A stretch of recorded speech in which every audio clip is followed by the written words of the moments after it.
Assalamualaikum warahmatullahi wabarakatuh. Selamat pagi, salam sejahtera buat kita semua. Video singkat ini terutama saya dedikasikan kepada yang terhormat Bapak Presiden Joko Widodo yang saya dengar akan mengunjungi Kalimantan Selatan pada hari ini, Senin 18 Januari 2021. Setelah mempertimbangkan dengan hati-hati, akhirnya saya putuskan untuk menyampaikan informasi ini secara terbuka. Tentu akan ada pro dan kontra kaitannya dengan kontestasi pemilihan gubernur. Tetapi saya pikir transparansi, keterbukaan akan lebih banyak manfaatnya agar Bapak Presiden mendapatkan informasi yang lebih lengkap dan lebih utuh dalam mengambil keputusan dan kebijakan terkait dengan Provinsi Kalimantan Selatan. Bapak Presiden, izinkan saya menyampaikan beberapa hal. Pertama, saya dengar Bapak akan mengunjungi Kabupaten Banjar.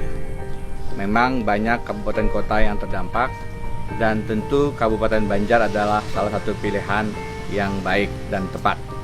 Namun izinkan juga saya menyampaikan, seandainya Bapak masih punya waktu dan keluangan serta faktor keamanan juga memungkinkan terkait dengan cuaca dan lain-lain, baiknya Bapak juga hadir di Kabupaten Hulu Sungai Tengah yang kota Barabainya sempat lumpuh karena banjir yang sangat merusak dan merupakan salah satu banjir terburuk dalam sejarah Kalimantan Selatan.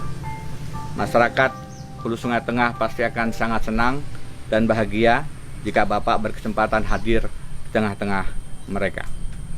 Yang kedua, Bapak Presiden, izinkan saya juga menyampaikan, meskipun setelah beberapa hari ini saya masih mendapatkan informasi-informasi ada beberapa daerah yang terputus dan belum bisa diakses hanya melalui jalur darat ataupun dengan perahu-perahu karet.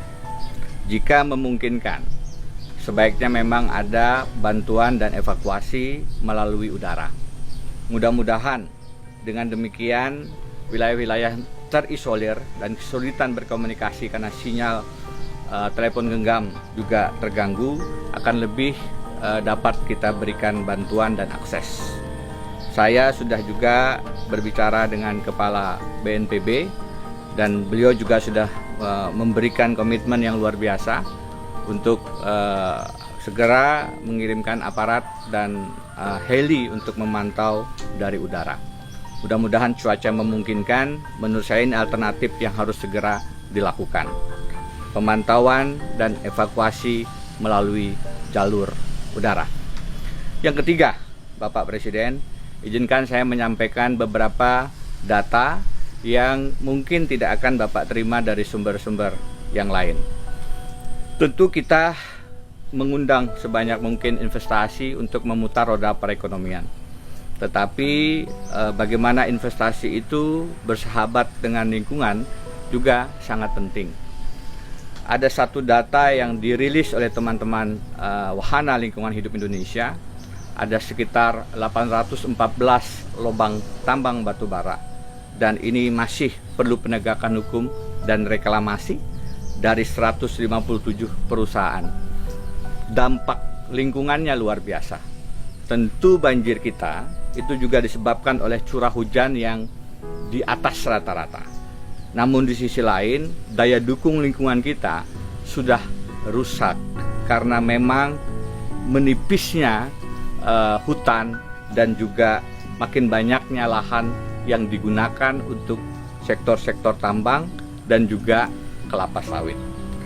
Dari 3,7 juta hektar lahan di Provinsi Kalimantan Selatan, hampir 50% sekarang sudah menjadi lahan tambang dan kelapa sawit. Dengan tetap menghormati investasi, kita harus juga memperhatikan bagaimana daya dukung lingkungan kita tetap lestari dan tidak rusak karena investasi yang tidak ramah lingkungan.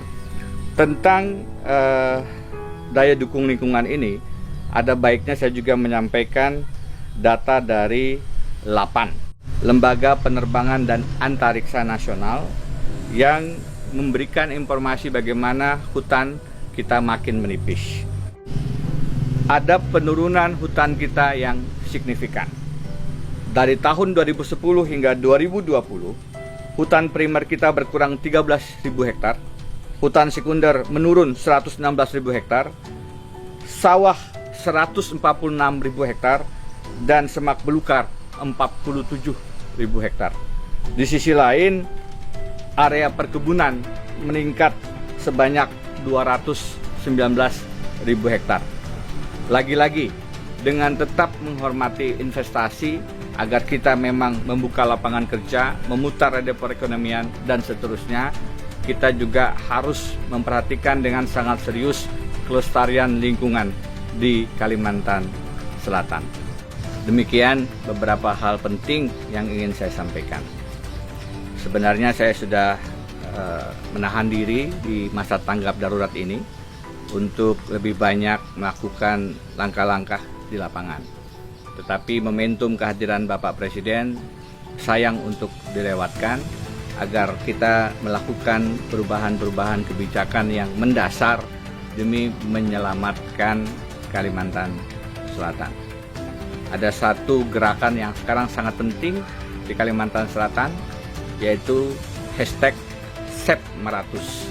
Pegunungan Meratus adalah pegunungan yang menyangga tata kelola lingkungan dan daya dukung lingkungan di Kalimantan Selatan. Sep Meratus, selamatkan Meratus, selamatkan kehidupan. Haram menyerah, wajah sampai Kaputing. Permisi Bapak Presiden, saya Denny Indrayana. Assalamualaikum warahmatullahi wabarakatuh.